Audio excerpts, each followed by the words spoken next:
Welcome back to Stars and Gripes, and today we discuss a horrific mass shooting in Canada by 18-year-old man, Jesse Strang, who identified as a transgender woman. Now, police were asked by journalists whether this evil murderer was known to cops, and the journalist was actually corrected for misgendering the shooter. Was he known to police? Were there any red flags regarding his mental health? So a suspect is identified as an 18-year-old female by the name of Jessie. Well, that's a lie. Now, we need to be able to have an honest conversation about reality when these things happen, and police should adhere to that reality and tell us the sex of the criminal. Now, no one cares what a person's gender identity is, and in news reporting, once someone is charged, they even lose their honorific. It isn't actually relevant to anything. And when this officer was called out for calling this man a woman, he said this. We're not hiding it. In fact, you're the first media to ask the question. I will say this. We identified the suspect as they chose to be identified in public and in social media. I can say that Jesse was born as a biological male who approximately, the information that I have, approximately 6 years ago began to transition to female and identified as female both socially and Yeah, of course, you wouldn't want to offend an evil murderer, would you?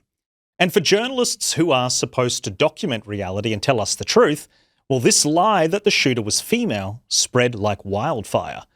Reuters reported Canadian police identify 18-year-old woman as suspect in mass school shooting. And of course, our taxpayer-funded here in Australia, the ABC, also spread the lie. The person who carried out a school massacre is an 18-year-old woman with mental health issues. But she did not give a motive for one of the worst mass shootings in Canada's history. Now, fact checkers were quick to label this post misinformation and placed this note under the post: the shooter is a biological male who allegedly self-identifies as a transgender woman. So gripped by ideology, that reality is just ignored.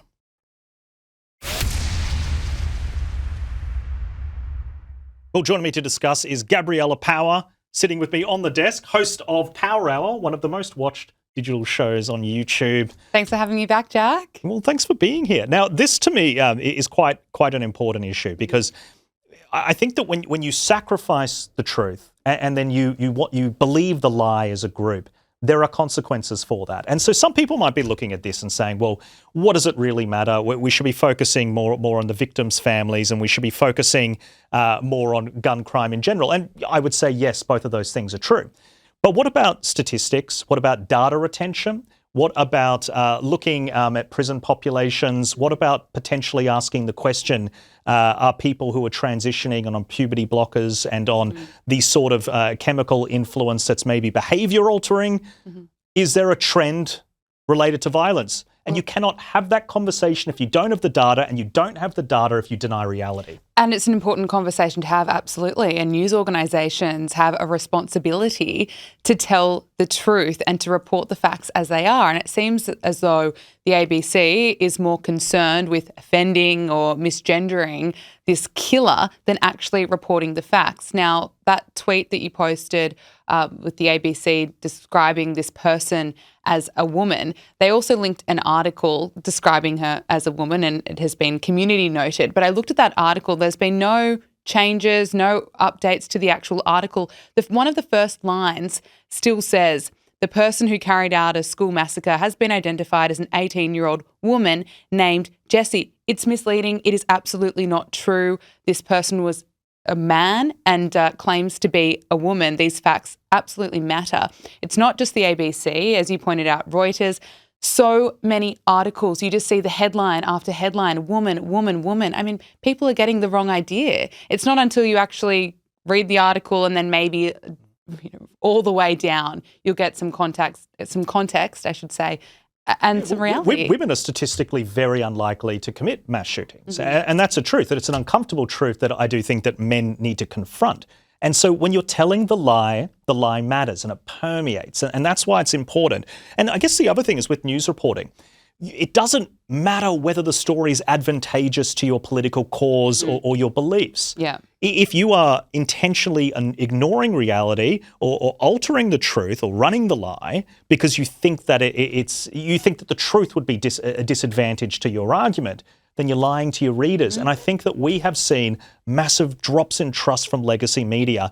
And when you talk to these journalists, who in my view are more activists than journalists, they're so bewildered by it. They don't understand, and they blame the internet, and they blame pockets of the internet for going to influencers and independent journalists. They can't seem to see that it's events like this that are absolutely devastating for trust. Absolutely. Of course, people don't trust the mainstream media when they're getting lies. And it doesn't take much hard work or hard digging to actually find the truth. And it's frustrating for so many Australians, people right around the world, when you're just getting these headlines that it's not reality. And particularly with the issue of gender, we just keep seeing this where mainstream media outlets just want to, they're so scared of offending a certain group, they're so scared of misgendering someone that they won't say what the truth is. Yeah, well said. Well, let's move on from this story and let's listen to CNN, who's got some thoughts about the Democrat Party.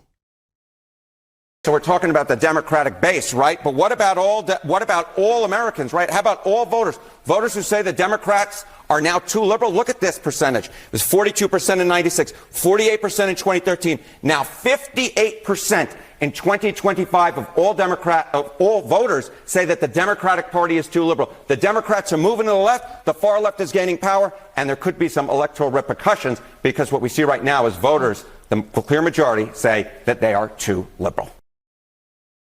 Yeah, well, this is really interesting. And Fox actually had some data the other day. I love that this is happening on CNN as well, because their audience is just supposed to be seething at this truth. Fox had data the other day about radicalization in American discourse, and 67% of respondents were pro-political violence. Now, a lot of these questions were asked in the context of Charlie Kirk. And the really interesting thing to me is that women were over-indexing on the population level. And this is actually across both sides of politics. But I think that you've got an issue in mainstream politics where these very radical ideas are being platformed in mainstream. In Australia, we have these whack jobs like Abby Chatfield who are trying to normalise calls for political violence. There was the Donald Trump issue there. But more globally, there are mainstream voters in America that are probably a little bit liberal-leaning, a bit more progressive, and I think that the way that the Democratic Party is going, we've spoken about their opposition to ICE, when back in the day Obama was very for some of these policies. The way that the party has shifted, I think they've shifted away from the centre in a way that has become quite bad for them and quite dangerous for them. 100%. And I think that's really interesting from CNN. CNN's essentially saying there that when Donald Trump says that the Democrat Party is full of radical left lunatics, CNN's saying Donald Trump is right. Yes, yes, they are, because the data shows that people who are far left, it was just a small fraction back in 1999, just 5%. It's now grown to 21% who say that they are far left. So the far left is gaining a lot of power, and majority of Americans can see this and, you know, can see that the Democrat Party is leaning too left. 58% of voters say that it is too liberal. So CNN kind of warning there that we're seeing this shift more and more, and that's not necessarily a good thing. Also, definitely not a good thing in my opinion. But when you look at, say, New York, when Mamdani's win, that's not unique now. This is kind of the direction that the Democrat Party is going, extremely far left. If you look at Mamdani, you know, defund the police, he's not a fan of capitalism. This is it's such a good, issues there that they appears to stand be for. these pockets, because America is obviously such a diverse place politically. There are these pockets where that strategy works. So it works in New York, and it works in various places in California as well. But the problem is when they have to go to an election campaign, and then all of a sudden they've got people like Alexandria Ocasio-Cortez who's out there making these very radical policies. You know, AOC has said some very Abolish wild... ICE. Abolish ICE. And then all of a sudden they have to kind of unify behind a platform that appeals to the majority of people. And these hyper pockets of radicalization that you might see in New York or in other areas, they don't work. No. And that's where I think that the left gets very confused, where Donald Trump edges ahead in these areas. And I think we saw that in the election in 2024 when you had Kamala Harris and Tim Walz. I mean, so left. You listen to Kamala Harris laughing, saying, you've got to be more woke. That's her advice to everyone in America. Don't think that really works. You've now got Gavin Newsom looking like he's going to be the Democratic nominee, and he's still flip-flopping on issues like gender that we were just talking about, whether biological men should be competing in women's sports. I mean, that's an issue that majority of Americans are pretty unified on, that no, biological men should not be competing in female sports. But, you know, Gavin Newsom kind of agreed with that, then he's flipped back on it. So we're seeing politicians in the Democratic Party just also wanting to kind of pander to the far left crazies, but then also trying to pretend that they're not and pretend to be centre, which we're going to see play out. Yeah, well, in terms of pandering to the left and their audience, let's go to Axios. Do you like that segue? I did like that segue, Axios. You've showed me this tweet, and let's bring this tweet up on the screen, because they said crime is down despite Trump's crackdown rhetoric. This has obviously gone viral. I believe they had to delete it. They deleted that right. tweet. It's actually quite funny. I mean, it's so bad that it's hilarious. Then I wonder why crime is coming down. Is it to do with securing the border, deporting the illegal criminals, like some of the worst in the country? I wonder if that had a factor.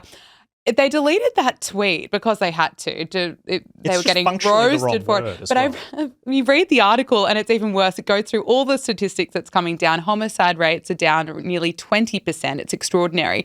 The last line of this article actually says, Jack, wait for this, experts are not sure why violent crime. I can't even say it. Experts aren't sure why violent crime continues to fall. We've got to trust those experts. Oh, I wonder why. No idea.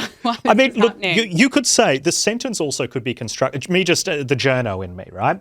You could say if crime was going up, crime has gone up despite the crackdown on crime. But it just literally doesn't even make sense. It's just not the right word. And then I think, so what it's exposed is that journalist is just seething that there is a positive outcome. And so what they're actually saying despite to is there is a positive outcome in society despite this thing we don't like. I think there also is a competency issue in some of these newsrooms. I mean, what kind of person wakes up in the morning and decides to apply for a job at Axios?